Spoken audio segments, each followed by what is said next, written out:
여러분은 혹시 늘 내 곁에 있고 너무나 익숙하다 보니 함부로 대하고 상처 주는 사람이 있지는 않은지요? 하루하루 휩쓸려 가듯 사느라 소중한 사람을 돌보지 못했고 결국에는 그 사람을 잃어버려 후회했던 경험이 있는지요? 내가 가장 익숙한 사람이 바로 가장 소중한 사람입니다. 그런데 우리는 익숙한 사람의 소중함을 모르고 살아가는 건 아닐까요? 시간이 지나면 고마움보다는 익숙함이라는 어리석은 감정에 물들게 됩니다. 익숙함은 양면성을 가지고 있습니다. 익숙함을 통해 편안함을 느끼기도 하지만 그런 편안함에 점차 소중함과 가치를 잊기도 하기 때문입니다. 너무도 익숙해서 자칫 소중함을 모르고 살아가는 것이죠. 그렇기에 큰 고민과 생각을 하지 않고 당연히 늘 옆에 있을 거라고 생각합니다. 당신에게 가장 소중하면서도 익숙한 사람은 누구입니까? 사람마다 다르겠지만 아마도 부모, 배우자, 자식 등등 가족이 대부분일 겁니다. 소중하고 익숙하지만 어느 누구보다 많은 시간을 보내다 보니 자칫 소홀해지기 쉬운 사람이기도 합니다. 우리는 주변의 소소한 것들에 쉽게 익숙해지곤 합니다. 가족, 친구, 일상적으로 하는 일들 속에서도 우리는 익숙함을 느끼곤 합니다. 하지만 소중한 것들에 대한 익숙함을 소홀히 대해선 안 됩니다. 우리가 익숙함에 속아 소중함을 잃게 되면 그것을 다시 되찾기는 어려운 것입니다. 익숙함이라는 감정 때문에 소중함을 잊었다가 정작 그 사람이 없어지고 나서야 소중함을 깨닫는 것입니다. 또한 안개같이 사라질 명성과 명예에 집착을 하다가 더 중요한 것을 잃게 되기도 합니다. 오늘은 늘 익숙함과 편안함에 빠져 소중함을 잊게 된 것에 대한 생각을 해보고자 합니다. 한번 들어보시고 내가 익숙함에 빠져 자칫 소중함을 모르고 살아가지는 않는지 생각해보는 시간을 가져보시기 바랍니다. 1년 전 아내와 사별한 김 씨는 아내에게 늘 미안한 마음뿐이다. 아내가 세상을 떠난 지 오늘이 1년이 되는 날이다. 김 씨의 아내는 그토록 아파했던 암 수술을 하다가 수술실에서 깨어나지 못하고 세상과 이별을 했다. 그는 작별 인사도 하지 못한 채 아내를 떠나보냈다. 아내가 죽었어도 바뀐 건 아무것도 없었다. 세상은 여전히 바쁘게 돌아갔다. 다 큰 자녀들도 몇 개월은 슬픔의 충격에 빠져 정신을 못 차리는 듯 싶더니 다시 일상으로 돌아가 다들 잘 살고 있다. 둘째 딸은 대학에 들어가 학업에 열중이고 큰 아들은 좋은 회사에 취업을 해 눈도 잠시 붙이기 모자란 바쁜 일상을 보내고 있다. 나 또한 달라진 것이 없었다. 그런데 김 씨는 아내를 생전에 너무 소홀히 막 대하고 잘해주지 못한 것이 너무 후회스러워 견딜 수가 없다. 그는 오늘도 소주잔을 기울이며 아내를 그리워한다. 아내를 떠나보내고 나서야 그 사람의 소중함을 깨닫게 된 것이 너무 어리석음을 깨달았다. 너무 익숙함에 빠져 소중한 것을 잊은 것이다. 김 씨는 27살이 되던 해, 긴 생머리에 웃는 얼굴이 예쁜 아내를 보고는 첫눈에 반해 결혼했다. 그렇게 서로 사랑하며 한 해가 지나고 두 남매를 낳았다.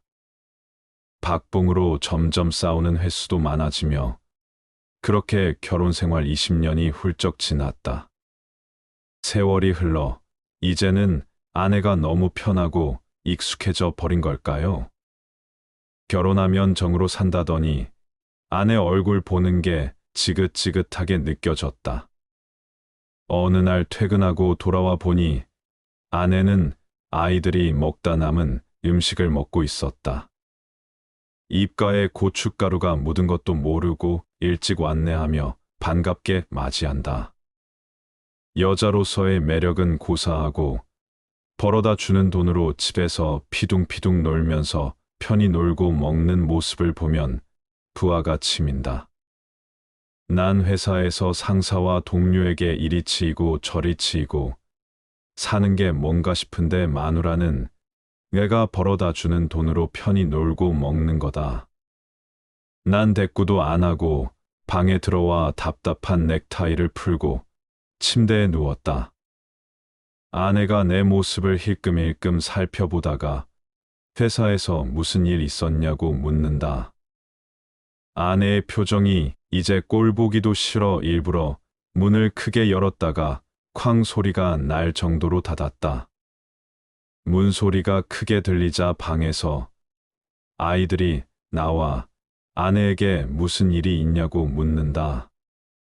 입가에 지저분하게 고춧가루가 묻은 걸 보고는 딸이 아내에게 이렇게 말한다.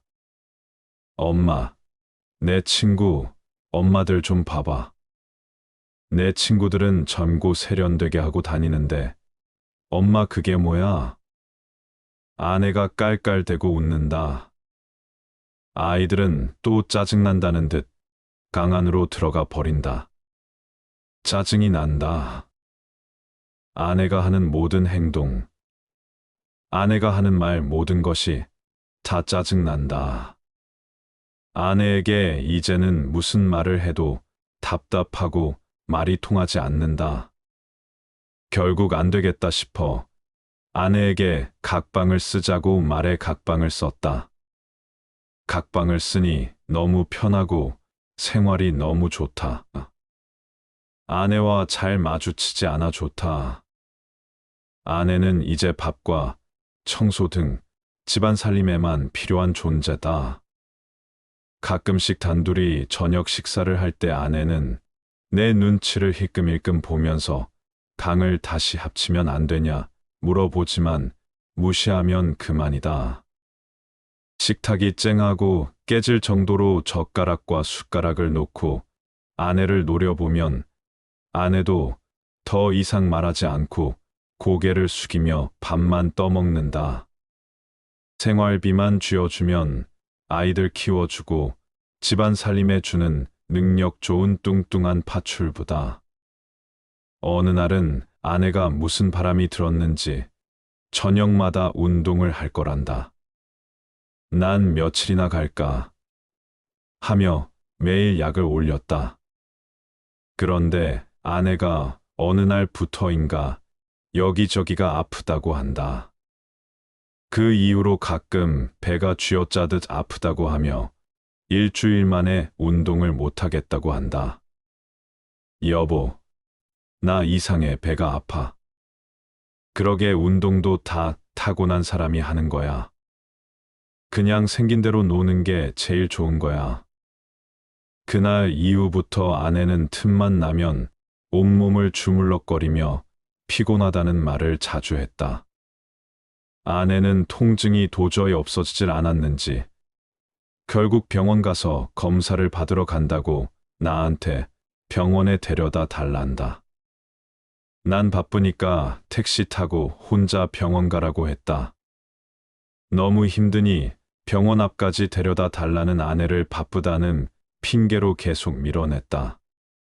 그날 집으로 돌아오니 아내가 날 기다리고 있었다는 듯 말한다. 여보, 난 소에 혹이 큰 게 있대. 제거하는 수술을 해야 하나 봐. 수술비 많이 나올 텐데. 나는 할 수 없지라는 무성의한 대답을 하고 깡소리를 내며 문을 닫았다. 드디어 수술 날짜가 잡혔다. 수술 전 보호자 동의서를 쓰고 수술방으로 들어가는 아내를 보았다. 아내는 오히려 걱정하지 말라며 반갑게 웃어준다. 그런데 아내의 얼굴을 본 건 그게 마지막이었다. 수술 도중 피를 너무 많이 쏟아 응급 상황이 생겼고 아내는 이내 깨어나지 못한 것이다. 결국 김 씨는 아내를 그렇게 떠나보내야 했다. 그리고는 1년이란 시간이 지났다. 언제나 그랬듯 난 나쁜 남편이었고 아내가 죽었다 해도 그 사실은 변함없다. 지금 아내의 무덤 앞에 앉아 소주 병이나 들이키고 있는 나를 마치 욕하는 듯 햇빛이 너무나 강렬하게 나를 내리쬐고 있다. 그는 오늘도 소주잔을 기울이며 아내를 그리워한다. 아내를 떠나보내고 나서야 그 사람의 소중함을 깨닫게 된 것이 너무 어리석음을 깨달은 것이다. 익숙함에 속아 소중함을 잃지 말자. 이 구절은 그 유명한 생텍쥐베리의 책 어린 왕자에 나온 구절입니다. 익숙함은 양면성을 가지고 있습니다. 익숙함을 통해 편안함을 느끼기도 하지만 그런 편안함에 점차 소중함과 가치를 잊기도 하기 때문입니다. 소중한 사람을 더욱 소중하게 대하는 방법은 어렵지 않다.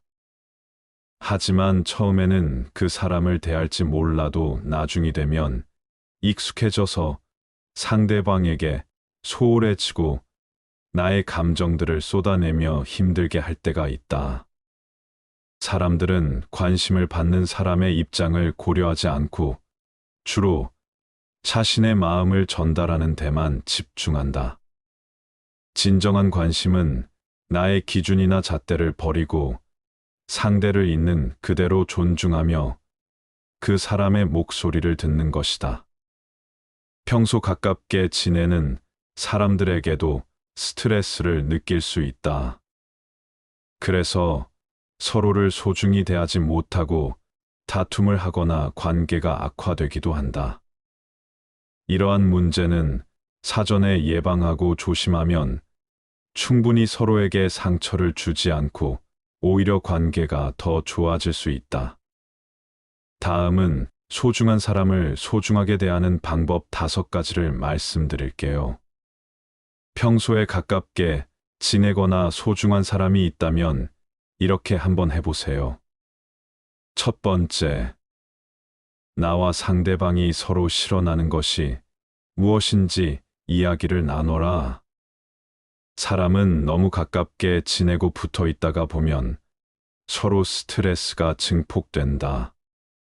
서로가 싫어하는 가치관, 행동 등에 대해 소통할 필요가 있다. 아무리 99%가 좋아도 1%가 싫으면 1%가 100%로 느껴지는 법이다. 두 번째, 상대방을 존중하라. 대화를 할 때는 나의 마음을 전달하기 전에 그 사람이 어떻게 받아들일까를 먼저 생각해야 한다. 상대방을 고유의 인격체로서 존중해 주어야 마음을 열 수 있다.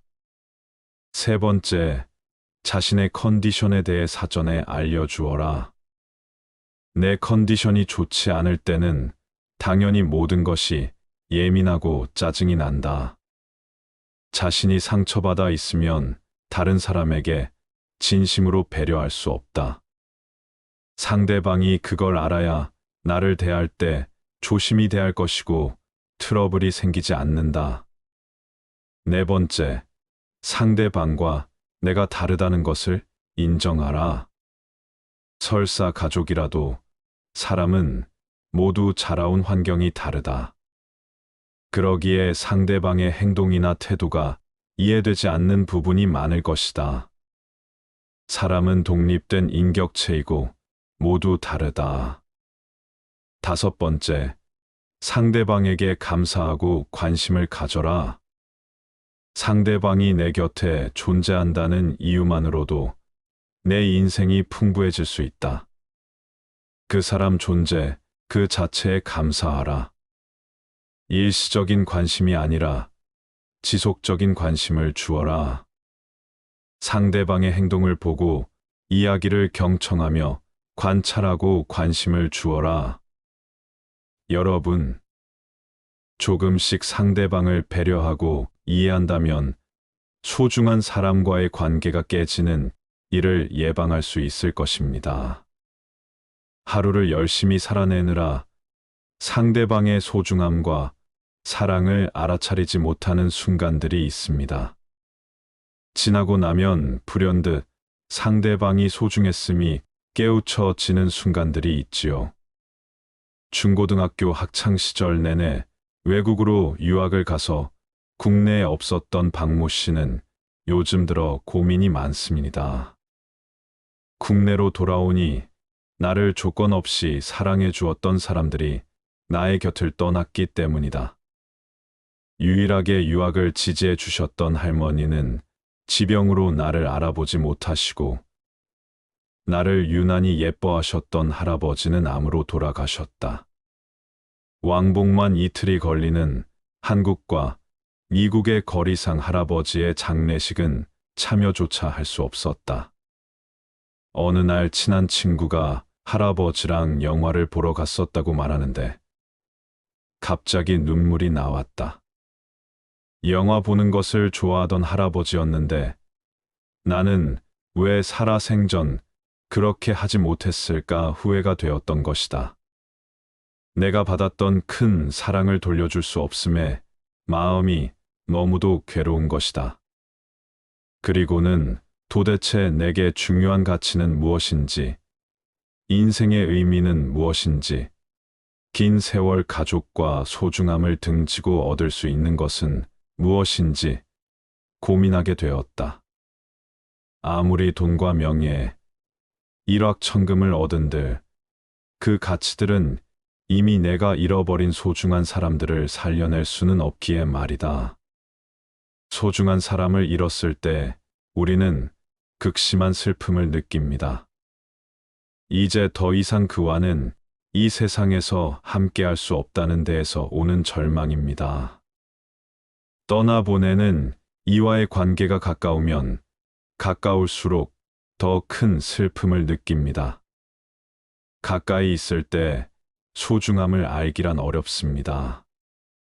멀어져 가고 있을 때 깨닫고 이미 닿을 수 없을 때 후회하게 되지요. 방심했다간 돌이킬 수 없게 될 것이며 후회해봤자 그땐 이미 내 사람을 놓친 것입니다. 여러분, 땅 위에 농사를 짓는다고 생각해 보세요. 내가 직접 씨앗을 심고 가꾸며 공을 들여 농사를 짓는다면 우리는 내가 열심히 노력해 얻게 된 결실에 집중할 것입니다. 그런데 그 결실이 만들어질 수 있는 기반을 만들어 준 땅에는 관심을 보이지 않습니다. 하지만 생각해 보세요. 만약 이 땅이 없었다면 내가 농사를 지을 수 있는 환경조차 만들어지지 못했을 것입니다. 익숙함에 속아 소중함을 잃지 않기 위해서는 끊임없는 노력이 필요합니다. 함께하는 소중함에 소홀하면 함께했던 순간들이 간절해집니다. 다음이 있을 거라는 당연한 생각은 마세요. 기회는 다음을 기다려주지 않습니다. 매 순간이 평생에 한 번이라는 것을 잊지 마세요. 우리의 일상 속에서도 소중한 것들에 대한 감사와 관심을 잃지 않도록 하며 익숙한 것들을 항상 정확히 바라봐야 합니다. 소중한 것들을 놓치지 않고 지켜내기 위해 우리는 끊임없는 노력을 기울여야 합니다.